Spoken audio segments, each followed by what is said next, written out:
Hello everyone, स्वागत है आपको अपने YouTube channel science world Hindi में। दोस्तों, आज हम आपके लिए फिर से एक नया टॉपिक लेकर हाजिर हैं। टॉपिक क्या है? Non Hindi class 10th। यह टॉपिक जो है बिहार बोर्ड के स्टूडेंट्स के लिए काफ़ी महत्वपूर्ण है, जिसके पास जो भी नॉन हिंदी रखते हैं, उर्दू वाले जितने भी हैं। तो यह वीडियो आप अपने दोस्तों के साथ शेयर ज़रूर कीजिएगा, क्योंकि यह बहुत महत्वपूर्ण क्वेश्चन लेकर आए हैं। यह क्वेश्चन आपके बोर्ड एग्जाम में जो है या तो पूछे जा चुके हैं या पूछे जा रहे हैं।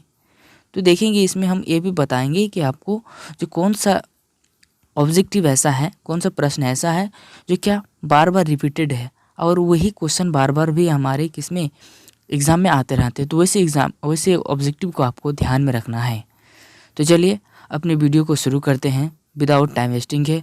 अगर आपको वीडियो अच्छा लगे तो अपने दोस्तों में शेयर कीजिएगा, सब्सक्राइब कीजिएगा और लाइक करके हमारी हौसला को बढ़ाइएगा। अगर आप 10th क्लास के और भी सब्जेक्ट का वीडियो चाहते हैं तो वो भी कमेंट करके हमें बताइएगा। हम उस टॉपिक पर वीडियो लाने का ज़रूर कोशिश करेंगे। तो चलिए हम शुरू करते हैं आज का पहला ऑब्जेक्टिव से। तो पहले जो है हम बता देते हैं कि यह नॉन हिंदी का पहला चैप्टर है, तो जिंदा है तो जिंदगी के जीत में यकीन कर। इस कविता के लेखक है शंकर शैलेंद्र और यह है एक कविता। तो चलिए इसका पहला ऑब्जेक्टिव से शुरू करते हैं। कहता है, तो जिंदा है तो जिंदगी के जीत में यकीन कर। कविता में कवि क्या गुजर जाने की बात करते हैं? ऑप्शन है गीत संगीत, कष्ट और जुल्म, नाच गाना, सुबह और शाम। तो ये इस कविता में जो है कष्ट और जुल्म के गुजर जाने की बात करते हैं कवि शंकर शैलेंद्र। अगला प्रश्न है आपका कि तू जिंदा है तो जिंदगी के जीत में यकीन कर। कविता से कवि ने हमें क्या संदेश दिया है? किस चीज़ का संदेश दिया?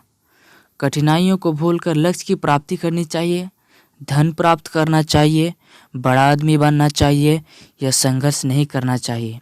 तो इस कविता में जो है कवि शंकर शैलेंद्र हमें कठिनाइयों को भूलकर लक्ष्य की प्राप्त करनी चाहिए, यही संदेश देते हैं इस कविता के माध्यम से। चलिए अगला प्रश्न है आपका, बुरी है आग पेट की, बुरे हैं दिल के दाग, ये डैश डैश। यह पंक्ति किस कविता की है? मतलब ये जो पंक्ति लिया गया है किस कविता से? कर्मवीर से लिया गया है, बिहारी के दोहे से लिया गया है, या बच्चों की दुआ से लिया गया है, या तो जिंदा है तो जिंदगी के जीत से यकीन कर से लिया गया है। तो इसका राइट आंसर हो जाएगा ऑप्शन डी, तो जिंदा है तो जिंदगी के जीत में यकीन कर, यहीं से लिया गया है। अगर इस प्रश्न का जवाब आपको पहले से आता है तो आप चैट बॉक्स में इसका आंसर लिखते जाइएगा। अगला प्रश्न है, तो जिंदा है तो जिंदगी के जीत में यकीन कर कविता में जीवन के किस पक्ष का वर्णन है?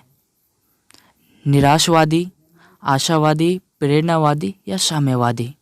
तो इसका हमारा इस प्रश्न का सही ऑप्शन हो जाएगा ऑप्शन बी, किसका? आशावादी। आशावादी की बात करते हैं ये कविता। अगला प्रश्न है, कवि शैलेंद्र तू जिंदा है तो जिंदगी की जीत में यकीन कर कविता में देशवासियों को क्यों संगठित होने की बात करते हैं?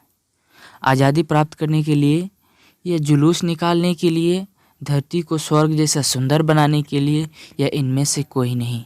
तो इसमें तो जिंदा है तो जिंदगी के जीत में यकीन कर कविता में कवि शंकर शैलेंद्र जो है धरती को स्वर्ग जैसा सुंदर बनाने के लिए कहते हैं। तो इसका ऑप्शन सी हो जाएगा हमारा राइट आंसर। अगला है कि स्वराज शब्द का अर्थ क्या है? कि राज्य, आज़ादी, परतंत्र या अपना राज? तो अगर हम लोग ध्यान से देखेंगे, स्व पहले शब्द लगा हुआ है, स्व उसके बाद राज्य। तो स्व का मतलब होता है स्वयं का, अपना का। तो यहाँ पे जो है क्या हो जाएगा? अपना राज्य। स्वराज शब्द का अर्थ क्या है? अपना राज्य। चलिए अगला प्रश्न है हमारा 7 नंबर कि चमन शब्द का अर्थ क्या है? आकाश, नदी, मरुस्थल या फुलवारी? तो चमन शब्द का सही अर्थ होता है फुलवारी। तो इसका राइट आंसर क्या हो जाएगा? डी। और देखिए ये प्रश्न जो है 2018 के सेकंड पाली में पूछा गया है। इसका मतलब ये प्रश्न हमारे बोर्ड एग्जाम में आने की संभावना है।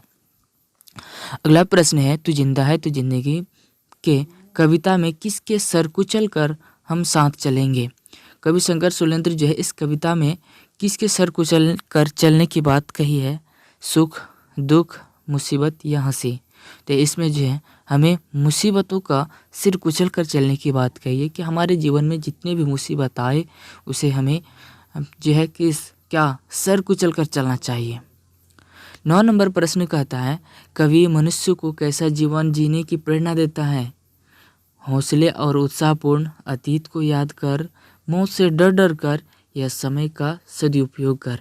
तो इस कविता में जो है कवि शंकर सुलेंद्र मनुष्य को जो है हौसला और उत्साहपूर्ण के साथ जीने की प्रेरणा देता है। अगला प्रश्न है कि तू जिंदा है तो जिंदगी के जीत में यकीन कर कविता में जीवन का कौन सा दृश्य प्रस्तुत है। गहरे जीवन राग का, उत्साह का, गहरे जीवन राग एवं उत्साह का, या इनमें से कोई नहीं। अगर इस प्रश्न का जवाब आपको पहले से आता है तो कमेंट बॉक्स में इसका आंसर देते रहना है। तो इस प्रश्न का सही आंसर हो जाएगा गहरे जीवन राग और उत्साह का, यानी ऑप्शन सी हो जाएगा इसका क्या राइट आंसर। चलिए अगले प्रश्न के तरफ चलते हैं। कहता है, बुरी है आग पेट की, बुरे हैं दिल के दाग, ये न दब सकेंगे एक दिन बनेंगे इनकलाब। ये प्रस्तुत पंक्तियाँ किस कवि की है। मतलब इस पंक्ति जो दिया गया है तो इसका लेखक कौन है, इसका कवि कौन है। पोएट जिसे कहते हैं, कबीर, बिहारी या शंकर सुलेंद्र या नरोत्तम दास। तो इसका अगर हम लोग देखेंगे तो ऑप्शन हो जाएगा सी राइट आंसर शंकर सुलेंद्र। इसका लेखक कौन है, शंकर सुलेंद्र है इसका लेखक। चलिए अगला सवाल है हमारे पास कि तू जिंदा है तो जिंदगी के जीत में यकीन कर। तो यहाँ पे खाली स्थान दिया हुआ है, तो इस खाली स्थान में क्या होगा। विजय में यकीन कर, सुख में यकीन कर, जीत में यकीन कर या हार में यकीन कर। क्या हम लोग हार पे यकीन कर सकते हैं, नहीं, हम लोग जीत पे यकीन कर सकते हैं कि हमारी जीत क्या फिक्स है। तो हमारा सी ऑप्शन हो जाएगा क्या राइट आंसर। अगला है हमारा कि हमारा कारवां को किसका इंतजार है। रास्ते का इंतजार है, समय का इंतजार है, मंजिलों का इंतजार है या साथी का इंतजार है। तो अगर आप इस कविता को सही से पढ़े होंगे तो आपको पता होगा कि हमें किस चीज़ का इंतजार है, मंजिलों को इंतजार है हमारे कारवां को। 14 नंबर प्रश्न है, गिरेंगे जुल्म के महल बनेंगे फिर नवीन घर, अगर कहीं है स्वर्ग तो उतार ला जमीन पर। ये पंक्तियाँ किस कविता की है। कर्मवीर, बिहारी के दोहे, कबीर के दोहे, बच्चे की दुआ या तू जिंदा है तो जिंदगी की यकीन कर। अगर इस कहानी को, इस कविता को अगर पूरी अच्छी तरीके से रीडिंग दिए होंगे तो आपको पता है कि तू जिंदा है तो जिंदगी की जीत पर। ऑप्शन डी क्या हो जाएगा हमारा राइट आंसर हो जाएगा। अगला है क्या प्रश्न, कैसा व्यक्ति जिंदा माना जाता है। निराश रहित, घमंडी लोग, स्वाभिमानी या आलसी और अमरमन्य। क्या कहता है निराशवादी। पहला निराशा रहित, मतलब ऐसा व्यक्ति जो निराशा पर जो है रहित, मतलब निराशा पर विश्वास नहीं करता है। किस पर, उसके पास निराश होने का चांसेस ही नहीं है। घमंडी जो घमंड करता है, स्वाभिमानी सेल्फिश लोगों को बोलते हैं, आलसी लोग हैं। तो इसका राइट आंसर हो जाएगा ऑप्शन ए निराश रहित। जो व्यक्ति हार जाने के बाद भी निराश नहीं होता है वैसे व्यक्ति को निराश रहित कहते हैं। तो इसका ऑप्शन हो जाएगा ए राइट आंसर। अगला प्रश्न है, तू जिंदा है तो जिंदगी की जीत में यकीन कर शीर्षक पाठ गद्य की कौन सी विधा है। कविता, कहानी, रेखाचित्र या डायरी। तो हम लोग जानते हैं क्या है, तू जिंदा है तो जिंदगी की जीत में यकीन कर शीर्षक पाठ का विधा क्या है, तो ये कविता है एक। अगला प्रश्न है, तू जिंदा है तो जिंदगी की जीत में यकीन कर कविता के कवि कौन है। तो हम इस वीडियो के स्टार्टिंग में ही बताए थे, तो इसका कवि कौन है, शंकर सुलेंद्र। अगला 18वां नंबर प्रश्न है और आज का हमारा आखिरी प्रश्न है, विनाश के बाद क्या होता है। नव निर्माण होता है, विद्वांस होता है, निबंध या साक्षात्कार। तो अगर आप कविता को सही से पढ़े होंगे तो आपको पता है कि विनाश के बाद जो है नवीन घर का निर्माण होता है, यानी नव निर्माण होता है। तो इसका ऑप्शन हो जाएगा ए राइट आंसर।